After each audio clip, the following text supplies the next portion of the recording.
Detox நேயர்களுக்கு வணக்கம். மதிமுகவின் உயர்நிலை மட்ட குழு என்ன பண்ணியிருக்கு, இன்னைக்கு கூடி சில பல ஆலோசனைகளை மேற்கொண்டுறாங்க. அடுத்து பொதுக்குழு கூட்டம். இந்த பொதுக்குழு கூட்டத்தில் என்ன மாதிரி தீர்மானங்களை நிறைவேற்றணும், என்னென்ன பேசணும் அப்படின்றத முன்கூட்டியே இந்த உயர்நிலை மட்ட குழு கூடி என்ன பண்ணியிருக்காங்க, முடிவெடுத்திருக்காங்க. இதில் சில பல முடிவுகளை அவங்க அதிரடியாக எடுத்திருக்கிறாங்க அப்படின்னு சொல்லிட்டு சில விஷயங்கள் நமக்கு வந்திருக்குது. என்ன அப்படின்னு பார்த்தீங்கன்னா, திமுக கூட்டணியில் இருந்து அவங்க அதிரடியாக விலகுறாங்க அப்படின்றதுல எந்தவித மாற்று கருத்தும் இல்லை.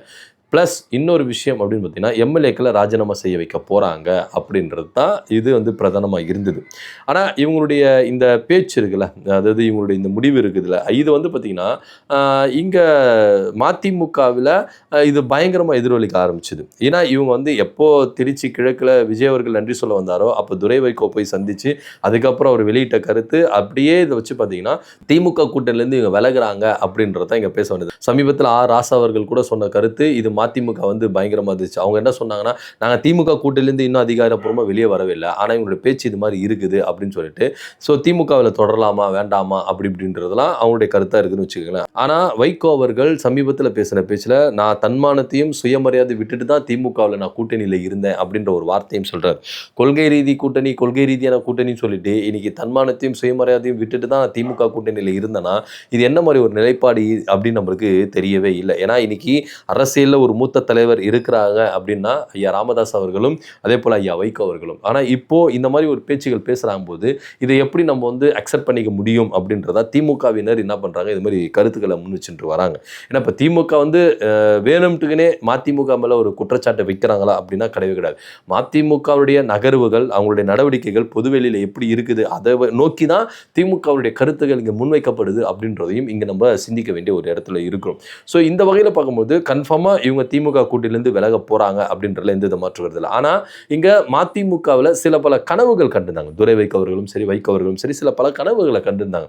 அதாவது மதிமுக திமுக கூட்டிலிருந்து விலகி தாவேகா கூட கூட்டணி வைக்கும் பட்சத்தில் வருகிற உள்ளாட்சி அமைப்பு தேர்தலில் மேயர், அப்புறம் நகரமன்ற தலைவர், பேரூராட்சி மன்ற தலைவர் அப்படின்ற விஷயங்கள், அப்புறம் நாடாளுமன்ற தேர்தல், இதில் எப்படியாச்சுன்னா ஒரு 2, 3, 4 எம்பி அப்படின்ற ஒரு கணக்கில் வச்சுருந்தாங்க. அதுக்கப்புறம் இந்த இடைத்தேர்தலில் 2 எம்எல்ஏக்கள், அதாவது உதயசூரியன் சின்னத்தில் நின்ன 2 எம்எல்ஏக்களை ராஜினாமா பண்ண வச்சுட்டு, கடையநல்லூர் சீர்காழி எம்எல்ஏ 2 எம்எல்ஏ இருக்கிறாங்களே, இந்த 2 எம்எல்ஏக்களை ராஜினாமா பண்ண வச்சுட்டு இடைத்தேர்தல் நிற்க வச்சு ஜெயிச்சு உள்ளே போயிட்டு அமைச்சர் வாங்கணும். ஏன் அப்படின்னு பார்த்தீங்கன்னா 2 எம்எல்ஏ வச்சிருக்கிற விடுதலை சிறுத்தைகளுக்கு இவங்க அமைச்சர் பதவி கொடுக்குறாங்க. ஆனால் நம்ம கிட்ட 2 எம்எல்ஏ இருக்கிறாங்க, ஆனால் அது நம்ம எம்எல்ஏக்களானா இல்லை இல்லை திமுகவினுடைய நிழலில் தான் நம்முடைய கட்சியினர் எம்எல்ஏவாக இருக்கிறாங்க அப்படின்றது தான் இவங்களுக்கு ஒரு பெரிய குறையாக இருந்தது. ஒருவேளை விசிகா மாதிரி நம்மளும் சுயேட்சை சின்னத்தில் நின்று ஜெயிச்சிருந்தோன்னா இன்னைக்கு நம்ம ஈஸியாக என்ன பண்ணிருக்கலாம், அவங்க கூட கூட்டணி வச்சிருக்கலாம். இப்போ நம்மளால நம்ம கேட்ட 2 எம்எல்ஏ இருந்தும் கூட நம்மளால வெளியே வர முடியாத சூழ்நிலை அப்படின்றத இங்கே நம்ம பார்க்கணும். ஸோ இதெல்லாம் இப்படி போயிட்டு இருக்கும் பொழுது சீர்காழி எம்எல்ஏ செந்தில் செல்வனை வந்து ஒரு பெரிய ஆப்பு வச்சிருக்கிறது வைகோ அவர்களுக்கு. உங்கள் கனவாப்பா காண்றீங்க, உங்கள் கனவை நான் சதைக்கிறேன்ப்பா அப்படின்னு சொல்லிட்டு சதையை சதைச்சிருக்கிறார். என்ன விஷயம் அப்படின்னு பார்த்தீங்கன்னா, இன்னைக்கு நடந்த உயர்மட்ட நிலைக்குழுவில் அவர் கலந்துக்கவே இல்லை. ஒரு எம்எல்ஏ தான் போய் கலந்துருக்கிறாரு, ஒரு எம்எல்ஏ வரல. அவரை பிடிச்சி நம்ம கேட்டோம்னா அவர்கிட்ட வருகிற தகவல் என்ன அப்படின்னு பார்த்தீங்கன்னா, நான் வந்து மதிமுகவிலேருந்து எப்பயோ விலகிட்டேன், நான் திமுக உறுப்பினரை தான் எலெக்ஷனில் நின்ன திமுக எம்எல்ஏ தான், உதயசூரியன் சின்னத்தில் நின்று திமுக எம்எல்ஏ தான், நான் மதிமுகவுக்கு ஆதரவு தரமாட்டேன், நான் திமுகவில் தான் தொடர போகிறேன் அப்படின்னு அவர் திட்டவட்டமாக சொல்லிட்டாரு. என்ன விஷயம் அப்படின்னா, உதயசூரியன் சின்னத்தில் நீங்கள் நிற்கிறீங்க அப்படின்னா மதிமுகவின் அடிப்படை உறுப்பினர்லேருந்து அவங்க என்ன பண்ணணும், ராஜினாமா பண்ணிட்டு வெளியே வரணும். வெளியே வந்துட்டு திமுகவினுடைய உறுப்பினராக இருந்தால் தான் நீங்கள் உதயசூரியன் சின்னத்தில் நிற்க முடியும். ஸோ இந்த ஒரு சட்ட சிக்கல் இருக்கிறதுனால இந்த 2 எம்எல்ஏக்களுக்கும் இதுதான் விதி. ஸோ அப்படி பார்க்கும்பொழுது அந்த 2 எம்எல்ஏக்களும் மதிமுகவின் அடிப்படை உறுப்பினர்லேருந்து ராஜினாமா பண்ணிட்டு திமுகவின் அடிப்படை உறுப்பினர் கார்டெல்லாம் வாங்கிட்டு அதுக்கப்புறம் தான் உதயசூரியன் சின்னத்தில் நின்று ஜெயிச்சிருக்கிறாங்க. இப்போ இதில் ஒரு எம்எல்ஏ பல்ட்டி அடிச்சிட்டார். ஏன்னா நான் திமுகவில் தான் இருக்க போகிறேன், ராஜினாமாலாம் பண்ணுற மாதிரிலாம் கிடையாது. ஏன்னா நான் கஷ்டப்பட்டு ஜெயிச்சிருக்கேன், உதயசூரியன் சின்னத்தில் ஜெயிக்கிறேன். ஒருவேளை ஏன்னா இப்போ 4 தொகுதி கொடுத்தாங்க மதிமுகவுக்கு, 4 தொகுதி கொடுத்தாங்க. அதில் 2 தொகுதி சுயேட்சை, 2 தொகுதி உதயசூரியன் அப்படின்னு இருந்தது. லாஸ்ட் மினிட்ல சீர்காழியில் ஒருவேளை சுயேட்சை சின்னத்தில் நின்று நம்ம தோத்துட்டா என்ன பண்ணுறது அப்படின்னு யோசிச்சா செந்தில் செல்வன் என்ன பண்ணியிருக்காரு, நான் உதயசூரியன் சின்னத்தில் நிற்கிறேன் அப்படின்னு சொல்லிட்டு ஒப்புதல் வந்து உதயசூரியன் சின்னத்தில் நிற்கிறாங்க. ஸோ எப்படி பார்த்தாலும் ஒட்டுமொத்தமாக 4 தொகுதியிலும் உதயசூரியன் சின்னத்தில் தான் நின்று ஜெயிச்சிறாங்க. ஜெயிக்கிறாங்க, 2 எம்எல்ஏ ஜெயிக்கிறாங்க, 2 பேர் தோத்துறாங்கன்னு வச்சுக்கோங்களேன். இப்போ இந்த உதயசூரியன் சின்னத்தில் நின்று ஜெயிச்ச செந்தில் செல்வன் அவர்கள் திடீர்னு என்ன பண்ணியிருக்காரு, அந்தர் பல்ட்டி அடிச்சு நான் திமுகவில் தான் இருக்க போகிறேன், மதிமுகவுக்கு எனக்கு சம்மந்தமே கிடையாது, அப்போ எதுக்கு நான் போய் அந்த கூட்டத்தில் கலந்துக்கணும், நான் மதிமுக உறுப்பினரே கிடையாதுங்க, நான் மதிமுக உறுப்பினராக இருந்தால் தானேங்க நாங்கள் போயிட்டு அவங்க கேட்டு அவங்க கூட்டத்தில் கலந்துக்க முடியும், நான் எதுக்கு போய் கலந்துக்க, நான் கலந்துக்க மாட்டேன், ராஜினாமா பண்ண முடியாது, ராஜினாமா பண்ண மாட்டேன் அப்படின்னு அவர் திட்டவட்டமாக சொல்லிட்டார். ஏன் அப்படின்னா, ஒருவேளை இந்த இடைத்தேர்தலை இப்போ நீங்கள் 4 பேர் போனாங்கல்ல, இந்த அதிமுக கட்சியிலேருந்து 4 எம்எல்ஏக்கள் போனாங்கல்ல, இந்த 4 எம்எல்ஏக்களுடைய கதி என்ன? இன்னைக்கு நீங்கள் ராஜினாமா பண்ணிட்டு போனீங்க, ஆனால் அந்த தொகுதியில் உங்களால் நிற்க முடியுமா அப்படின்ற ஒரு கேள்வி இருக்குல்ல.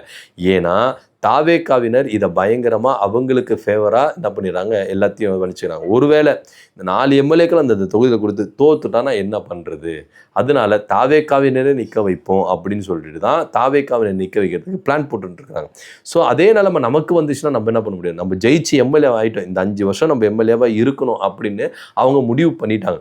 ஸோ அதன் அடிப்படையில் அவர் என்ன பண்ணுறாரு, செந்தில் செல்வன் என்ன பண்ணுறாரு, நான் ராஜினாமா பண்ணுற ஐடியாலாம் கிடையாது, என்னை விட்டுடுங்க, நான் வந்து திமுககாரன், நான் வந்து மதிமுககாரன் இல்லை அப்படின்றது, நான் கட்சி தேர்தலுக்காக நான் விலகுனாவே இருக்கட்டும்பா, நான் திரும்ப மதிமுகலாம் வர்றதுக்காக தயாராக இல்லை, ஒருவேளை நான் மதிமுகவில் வந்தாலும் எனக்கு ₹1 யூஸ் கிடையாது, எங்கள் எம்எல்ஏ பதவி வச்சு அவங்க ஆதாயம் தேடிப்பாங்களே கண்டி, எனக்கு ₹1 பிரோஜனம் கிடையாது, அது எதுக்குப்பா நான் வந்து அங்கே போயிட்டு நான் இது பண்ணணும், அதுக்கு நான் மதிமுகவில் இல்லாமல் திமுகவில் இருந்துடுறேன், தொடர்ந்துடுறேன், அவ்வளவுதான், நான் இதுக்கப்புறம் எம்எல்ஏவாக இருந்துடுறேன் அப்படின்னு சொல்லிட்டு அவர் ஒரு திட்டவட்டமான ஒரு முடிவு எடுத்துருக்குதா ஒரு தகவல் இருக்கு. இதுல இன்னொரு விஷயம் என்னன்னா, இன்னொரு எம்எல்ஏ என்ன முடிவெடுக்க போறாரு இப்போ? ஏன்னா நீங்க ஒரு எம்எல்ஏ தான் ராஜினாமா பண்ண முடியும், நீங்க இந்த ஒரு எம்எல்ஏ ராஜினாமா பண்ணிட்டு தாவேக்காவில் என்ன டீலிங் பேசுவீங்க அப்படின்ற கேள்வி இருக்குல்ல. இப்போ 2 பேர் வச்சிருக்கிறவங்களுக்கு அவங்களுக்கு அமைச்சர் பதவி கொடுக்கும்போது நம்மளும் போனால் ஒரு அமைச்சர் பதவி வாங்கிடலாம், அதிகாரத்தில் வந்துடலாம் அப்படின்னு. இதில் இன்னொரு விஷயம் பேசப்பட்டது என்னன்னா, துரை வைகோ அவர்கள் நிற்கிறதுக்கான வாய்ப்புகள் இருந்தது அப்படின்னு பேசப்பட்டது. ஏன்னா அமைச்சர் பதவி வரும்போது துரை அவர்கள் எம்பியாக இருக்கிறது பவரா இல்லை அமைச்சராக இருக்கிறது பவரா அப்படின்றது தான்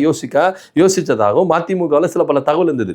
ஒருவேளை இந்த 2 எம்எல்ஏக்களும் ராஜினாமா பண்ணிட்டா ஒரு தொகுதியில் கன்ஃபார்மாக துரை வைகோ நிற்கிறாரு, ஜெயிக்கிறாரு, அமைச்சராகிறாரு அப்படின்னு தான் மதிமுகவில் வளம் வந்த செய்திகள் தான் இருக்குது. ஸோ இப்பேற்பட்ட ஒரு கனவுகளில் மதிமுக மிதந்து இருந்தாங்க. ஆனால் இன்னைக்கு அந்த கனவுகள் எல்லாம் சுக்குநூறாக உடைக்கிற அளவுக்கு செந்தில் செல்வன் அவர்கள் ஒரு அதிரடியான முடிவு எடுத்திருக்காருல, ஒரு தீர்க்கமான முடிவு எடுத்திருக்காருல.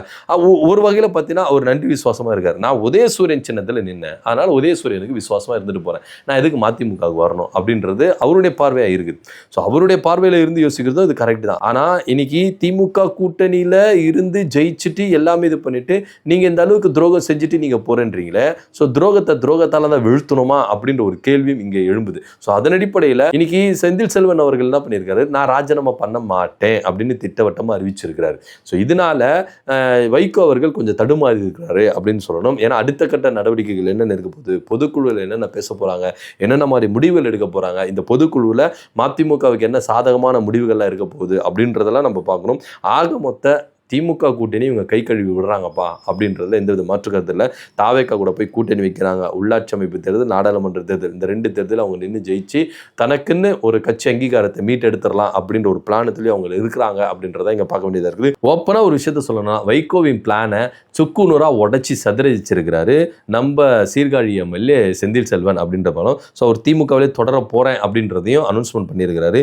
இந்த விஷயம் வைகோ அவர்களுக்கும் துரை வைகோ அவர்களுக்கும் ஒட்டுமொத்த மதிமுக அவர்களுக்கும் ஒரு பேரதிர்ச்சி அப்படின்னு தான் சொல்லணும். இதை பற்றியோட கருத்து என்ன அப்படின்னு கமெண்ட் பண்ணுங்க. நன்றி, வணக்கம்.